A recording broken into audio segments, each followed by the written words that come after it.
Hi, welcome to CC plus. എൻ്റെ പേര് സുമിത.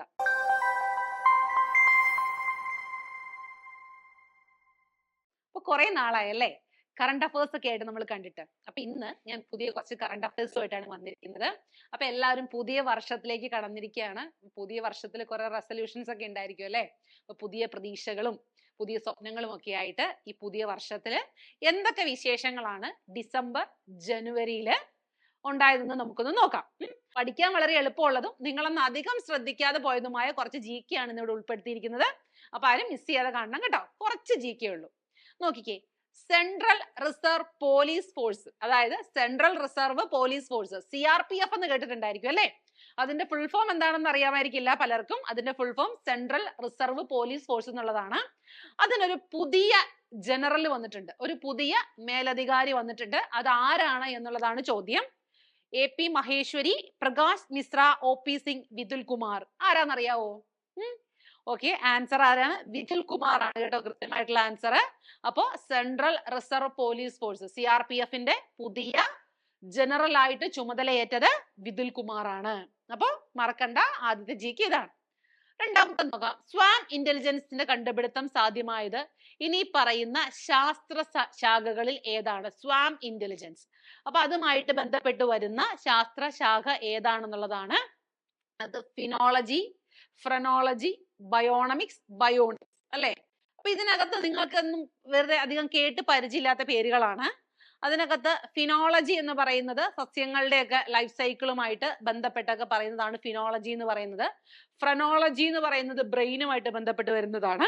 അപ്പൊ ഇതിനകത്ത് ബയോണമിക്സ്, ബയോണിക്സ് ഇതിനകത്ത് ഏതാന്നുള്ളതാണ്. ബയോണിക്സും ഈ പറഞ്ഞ പോലെ സസ്യങ്ങൾ വളർത്തുന്നതുമായിട്ട് ബന്ധപ്പെട്ട് വരുന്നൊരു കാര്യമാണ് ബയോണിക്സ് എന്ന് പറയുന്നത്. അപ്പൊ സ്വാം ഇന്റലിജൻസിന്റെ കണ്ടുപിടുത്തം സാധ്യമായത് ഏതിലാണ്? ബയോണമിക്സിലാണ്. ഓപ്ഷൻ C ആണ് കൃത്യമായിട്ട് വരുന്ന ഉത്തരം എന്ന് പറയുന്നത്, ബയോണമിക്സ്. അപ്പൊ അടുത്ത ചോദ്യത്തിലേക്ക് ഒന്ന് പോയാലോ? നോക്കിക്കേ, അടുത്ത ക്വസ്റ്റ്യൻ നോക്കിക്കേ. ലോകത്തിലെ ഏറ്റവും വേഗതയേറിയ അതിവേഗ ട്രെയിനായ CR450 പ്രോട്ടോടൈപ്പ് അടുത്തിടെ പുറത്തിറക്കിയ രാജ്യം ഏതാണെന്നുള്ളതാണ് അല്ലെ. ഇൻട്രസ്റ്റ് ഉള്ള ഒരു ക്വസ്റ്റ്യൻ ആണ് അല്ലെ. അപ്പൊ അത് ഏതായിരിക്കും ആൻസർ? ഒന്ന് ഗസ് ചെയ്യാൻ പറ്റുമോ? ആൻസർ ചൈനയാണ്. അതിന്റെ ആൻസർ എന്ന് പറയുന്നത് CR450 പ്രോട്ടോടൈപ്പ് അതിവേഗ ട്രെയിൻ പുറത്തിറക്കിയ രാജ്യം എന്ന് പറയുന്നത് ചൈനയാണ്. ഇനി നോക്കിക്കേ, ഈ ക്വസ്റ്റ്യൻസ് ഒക്കെ നമ്മൾ എന്തിനു വേണ്ടിയിട്ടാ പഠിക്കണേ? എന്തിനു വേണ്ടിയിട്ടാ? നമുക്ക് സ്കൂളിൽ അല്ലെ, എന്തെങ്കിലും ഒരു സ്കൂളിൽ ഒരു കോമ്പറ്റീഷൻ ഒക്കെ വരുമ്പോൾ അവിടെ പാർട്ടിസിപ്പേറ്റ് ചെയ്ത് ഒരു ഷൈനിങ് സ്റ്റാർ ആവാം. നമ്മളുടെ GK ഇംപ്രൂവ് ചെയ്യാൻ പറ്റും. അതേപോലെ കോമ്പറ്റീഷൻസിന്, പുറത്തെവിടെയുള്ള കോമ്പറ്റീഷൻസിൽ പങ്കെടുക്കാം. നിങ്ങൾ വലുതാവുമ്പോൾ അല്ലെ എക്സാമുകൾക്കൊക്കെ ഉപകരിക്കപ്പെടുന്ന ഒരു GK ആണിത്.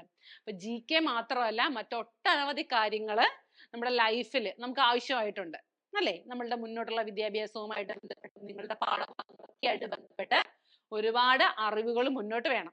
അപ്പൊ അതിനകത്ത് ചിലർക്ക് ആഗ്രഹം ഉണ്ടാവും അല്ലെ, സിവിൽ സർവീസിന് പോകണം എന്നൊക്കെ ഉള്ളത്. അപ്പൊ സിവിൽ സർവീസിന്റെ 3 മാസത്തെ ഒരു ഫൗണ്ടേഷൻ കോഴ്സ് CC പ്ലസിലുണ്ട്.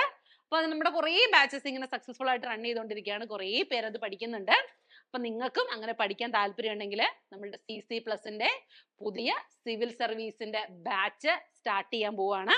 അപ്പൊ എല്ലാരും ജോയിൻ ചെയ്യണം കേട്ടോ. 3 മാസത്തെ കോഴ്സ് ആയിരുന്നു. നിങ്ങൾക്ക് അത്യാവശ്യം വേണ്ട, അതായത് ഇംഗ്ലീഷിന്റെ കോംപ്രഹെൻഷൻ, എങ്ങനെയാണ് ഒരു ന്യൂസ് പേപ്പർ വായിക്കേണ്ടത്, കറണ്ട് അഫയേഴ്സ് എങ്ങനെ നമ്മൾ നോട്ട് ചെയ്ത് വെക്കണം, അങ്ങനെ തുടങ്ങി നിങ്ങൾക്ക് ഉപകാരപ്രദമായിട്ടുള്ള എല്ലാ കാര്യങ്ങളും നിങ്ങൾക്ക് ഈ 3 മാസം കൊണ്ട് പഠിക്കാൻ പറ്റും കേട്ടോ. അപ്പോ പരീക്ഷയൊക്കെ വരുന്നതിന് മുന്നേ തന്നെ നിങ്ങൾക്ക് ഇത് ജോയിൻ ചെയ്ത് നിങ്ങളുടെ കോഴ്സ് കംപ്ലീറ്റ് ചെയ്യാനായിട്ട് പറ്റും. അപ്പൊ നമുക്ക് അടുത്ത ഒരു ക്വസ്റ്റ്യനിലേക്ക് പോകാം. നോക്കിക്കേ, തിരഞ്ഞെടുപ്പ് കമ്മീഷന്റെ സമീപകാലത്തെ കണക്കനുസരിച്ച് 2024 ഏറ്റവും കൂടുതൽ സ്ത്രീ വോട്ടർമാരുള്ള സംസ്ഥാനം അല്ലെങ്കിൽ യൂണിയൻ ടെറിട്ടറിയാണ് ചോദിച്ചിരിക്കുന്നത്. ഏറ്റവും കൂടുതൽ സ്ത്രീ വോട്ടർമാരുള്ളതാണ് കണക്കാക്കിയിരിക്കുന്നത്, പുരുഷ വോട്ടർമാരല്ല. അപ്പോ ശരിക്കും പറഞ്ഞാൽ പുരുഷ വോട്ടർമാരുടെ അനുപാതവുമായിട്ട് വെച്ച് നോക്കുമ്പോൾ സ്ത്രീ വോട്ടർമാരുടെ അനുപാതം കുറവായിട്ടാണ് കാണുന്നത്. അതുകൊണ്ടാണ് ഈ സ്ത്രീ വോട്ടേഴ്സിന്റെ അനുപാതം ഒന്ന് കണക്കാക്കിയത്. അപ്പൊ സംസ്ഥാനം, യൂണിയൻ ടെറിട്ടറി എന്ന് പറഞ്ഞിട്ടുണ്ട് ഡൽഹി, ഗുജറാത്ത്, പുതുച്ചേരി, രാജസ്ഥാൻ. ഏതാണ്? ഇതിനകത്ത് പുതുച്ചേരി വരുന്നുണ്ട്. അതേപോലെ നമ്മളുടെ ഓപ്ഷനിൽ കൊടുത്തിട്ടില്ലെങ്കിലും കേരളവും വരുന്നുണ്ട് കേട്ടോ. കേരളത്തിലും ഒരുപാട് സ്ത്രീ വോട്ടർമാര് വോട്ട് ചെയ്യാനായിട്ട് വരുന്നുണ്ട്. അതേപോലെ ഇതിനകത്ത് വരുന്ന ഏറ്റവും കൂടുതൽ സ്ത്രീ വോട്ടർമാരെ ഈ ഓപ്ഷനിൽ കാണിച്ചിരിക്കുന്നതിൽ വരുന്നത് പുതുച്ചേരി എന്ന് പറയുന്ന യൂണിയൻ ടെറിട്ടറിയിലാണ് കേട്ടോ. അപ്പൊ അത് മറന്നു പോകരുത്. 2024 കണക്ക് പ്രകാരമാണ് കേട്ടോ. അപ്പൊ ഇനി ഒരു സെൻസസ് എടുക്കുമ്പോഴോ അല്ലെങ്കിൽ കണക്കുകൾ എടുക്കുമ്പോഴോ ഒക്കെ ഇതിനകത്ത് വ്യത്യാസം വരാം. അടുത്ത നോക്കിക്കേ, ഇന്ത്യയിലെ ആദ്യത്തെ ഗ്ലാസ് പാലം ഉദ്ഘാടനം ചെയ്തത് എവിടെയാണ്? ഈ അടുത്ത ന്യൂസിലൊക്കെ ഉണ്ടായിരുന്ന ഒരു കാര്യമാണ് അല്ലേ? പലർക്കും അറിയായിരിക്കും, പലർക്കും ഇതിലൊക്കെ ഒന്ന് പോകണം എന്ന ആഗ്രഹം തോന്നിയിട്ടുണ്ട്. ഈ വീഡിയോസിലൊക്കെ കണ്ടിട്ടുണ്ടായിരിക്കും ഗ്ലാസ് ബ്രിഡ്ജ് ഒക്കെ അല്ലേ? അപ്പൊ എവിടെയാണ്? എവിടെയാണ്? കന്യാകുമാരി. കന്യാകുമാരിയിലാണ് അല്ലെ? തമിഴ്നാട്ടിലെ കന്യാകുമാരി ജില്ലയിലാണ് ഈ ഒരു ഗ്ലാസ് ബ്രിഡ്ജ് ഈ അടുത്ത് ഉദ്ഘാടനം ചെയ്തത്. അപ്പൊ അത് വാർത്തകളിലൊക്കെ നിറഞ്ഞു നിന്നൊരു കാര്യമാണ്. ഇപ്പൊ ഒരുപാട് ടൂറിസ്റ്റുകളൊക്കെ പോകുന്നുണ്ട്. അപ്പോ ആ ഗ്ലാസ് ബ്രിഡ്ജ് ഉദ്ഘാടനം ചെയ്തത് എവിടെയാണ്? കന്യാകുമാരി, തമിഴ്നാട്ടിലാണ്. ഇനി പറയുന്നവയിൽ ഏതാണ് ഒരു ജൈവ വൈവിധ്യ ഹോട്ട്സ്പോട്ട്? ജൈവ വൈവിധ്യ ഹോട്ട്സ്പോട്ട് ഏതാണ്? ഇതിനകത്ത് താറ പശ്ചിമഘട്ടം, ആരവല്ലി കുന്നുകള്, കിഴക്കൻ ഘട്ടങ്ങള്.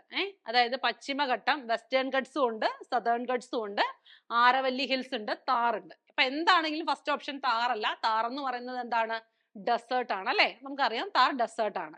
പിന്നെ വരുന്നത് ഏതാണ്? പശ്ചിമഘട്ടം. പശ്ചിമഘട്ടത്തിലാണ് ഏറ്റവും കൂടുതൽ ജൈവ വൈവിധ്യ ഹോട്ട്സ്പോട്ടുകൾ ഉള്ളത് അല്ലെ? അപ്പൊ ഏതാണ്? പശ്ചിമഘട്ടമാണ് കൃത്യമായിട്ട് ആൻസർ വരുന്നത്. ജൈവ വൈവിധ്യം എന്നുള്ളതിന്റെ ഇംഗ്ലീഷ് എന്താണ്? ബയോഡൈവേഴ്സിറ്റി എന്നുള്ളതാണ്. ബയോഡൈവേഴ്സിറ്റി. അപ്പൊ ജൈവ വൈവിധ്യത്തെ സംരക്ഷിക്കുക എന്ന് പറയുന്നത് ഒരു വലിയൊരു മോട്ടോ തന്നെയായിരുന്നു. അപ്പോ ജൈവ വൈവിധ്യ ഹോട്ട്സ്പോട്ടുകൾ ഏറ്റവും ഉള്ളത് പശ്ചിമഘട്ടത്തിലാണ്. പിന്നെന്താണ്? ആരവല്ലി കുന്നുകൾ. ആരവല്ലി കുന്നുകൾ ഇന്ത്യയിലെ ഏറ്റവും പഴക്കം ചെന്ന കുന്നുകളാണ് ആരവല്ലി കുന്നുകള്. പിന്നെ വരുന്നത് കിഴക്കൻ ഘട്ടം. അപ്പോ ജൈവ വൈവിധ്യം ഏറ്റവും കൂടുതലുള്ളത് എവിടെയാണ്? പശ്ചിമഘട്ടത്തിലാണ്. ഇനി അടുത്ത നോക്കാം. കണ്ടൽ കാടുകൾക്കും തീരദേശ പരിസ്ഥിതിക്കും വേണ്ടിയുള്ള ഇന്ത്യയിലെ ആദ്യത്തെ കേന്ദ്രം താഴെ പറയുന്നവയിൽ ഏതാണ് നിർദ്ദേശിക്കപ്പെട്ടിരിക്കുന്നത്? കൊൽക്കത്ത, വിശാഖപട്ടണം, പുരി, ചെന്നൈ. ഈ 4 എണ്ണം ഉണ്ട്. ഇതിനകത്ത് ഏതിലാണെന്നുള്ളതാണ്. ഏതിലാണ്? അതായത് വിശാഖപട്ടണത്തിലാണ് കേട്ടോ. ആന്ധ്ര സർക്കാർ 100 ഏക്കർ സ്ഥലമാണ് ഈ പറഞ്ഞതുപോലെ കണ്ടൽ കാടുകൾക്കും തീരദേശ പരിസ്ഥിതിക്കും വേണ്ടിയിട്ട് അലോട്ട് ചെയ്തിരിക്കുന്നത്.